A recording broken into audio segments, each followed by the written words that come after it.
আমরা কি পারবো এই জীবনটাকে আবার নতুন করে গড়তে? আমরা কি পারবো আল্লাহর কাছে ক্ষমা চেয়ে আবার জীবনটাকে নতুন করে গড়তে? পিছনে কি করেছি না করেছি এসব ভাবতে গেলে আরও টেনশন হবে। যত আপনি ভাববেন তত টেনশন হবে।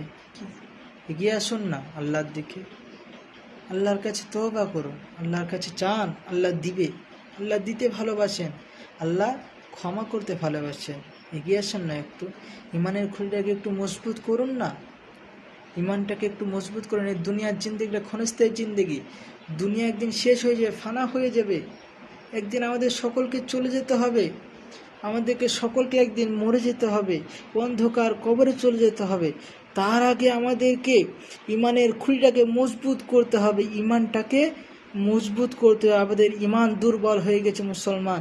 এগিয়ে আসুন আল্লাহর দিকে, আল্লাহর কাছে তওবা করুন, তওবা করে আল্লাহর কাছে মাফ চেয়ে আবার ইমানটাকে মজবুত করুন।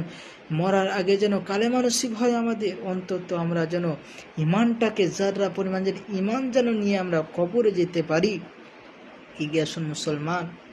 আমরা অনেক গুনাহ করেছি, পেছনকার গুনার কথা ভাবলে আপনি যত ভাববেন তত টেনশন হবে, তত আপনার আল্লাহ থেকে দূরে সরে আসবেন আপনি। অতএব আল্লাহর দিকে হন, আল্লাহমুখী হন, নবীওয়ালা হন, রসুল ভক্ত হন, আল্লাহকে ভালোবাসুন আর আল্লাহর দিকে এগিয়ে আসুন, আল্লাহর কাছে তওবা করুন।